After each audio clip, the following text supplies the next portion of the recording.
ఇక గజ్వేల్ ఘటనపై మాజీ మంత్రి సబితా ఇంద్రారెడ్డి మండిపడ్డారు. రేవంత్ రెడ్డి మాటలు విని కాంగ్రెస్ కార్యకర్తలు ఇలా రెచ్చిపోతున్నారని, కాంగ్రెస్ శ్రేణుల దాడిని తీవ్రంగా ఖండిస్తున్నామని సబితా అన్నారు.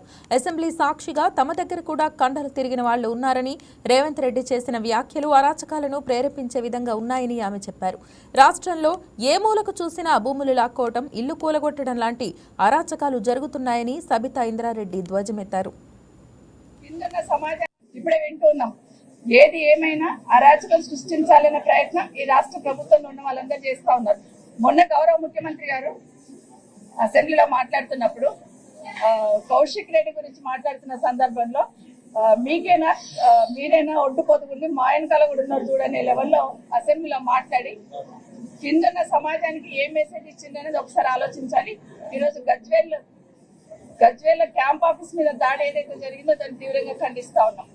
ఇది నిజంగా సమాజంలో అరాచకాన్ని సృష్టించాలనే ప్రయత్నమే, ఏదో ఒక రకంగా డిస్టర్బ్ చేయాలనే ప్రయత్నమే చేస్తున్నారు.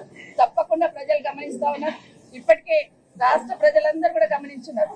కేసీఆర్ గారు ఉన్నప్పుడు ప్రశాంతంగా ఎవరికి ఇబ్బంది లేకుండా ఎవరు ఎక్కడ ఏ ప్రాంతంలో ఉన్నారో ఆ ప్రాంతాన్ని అభివృద్ధి చేసుకుంటూ ప్రశాంతంగా ఈ రాష్ట్రాన్ని అల్లకల్లోలం చేసే ప్రయత్నం చేస్తా ఉన్నారు. ఒక సైడ్ భూములు లాక్కోవడం, ఇంకో సైడ్ క్యాంప్ ఆఫీసుల మీద దాడి చేయడం, ఇంకో సైడ్ ఏమో బీఆర్ఎస్ పార్టీ తరఫున ఉన్న సోదరులని కార్పొరేటర్ కౌన్సిలర్ని అందరినీ కూడా లాక్కోవాలనే ప్రయత్నం, ఈరోజు మూసీ దగ్గర ఉన్న ఇండ్లను కూర్చోాలనే ప్రయత్నం. ఎక్కడ చూసినా కూడా ఈ రోజు నిజంగా తెలంగాణ తల్లి కన్నీరు పెట్టుకుంటుంది.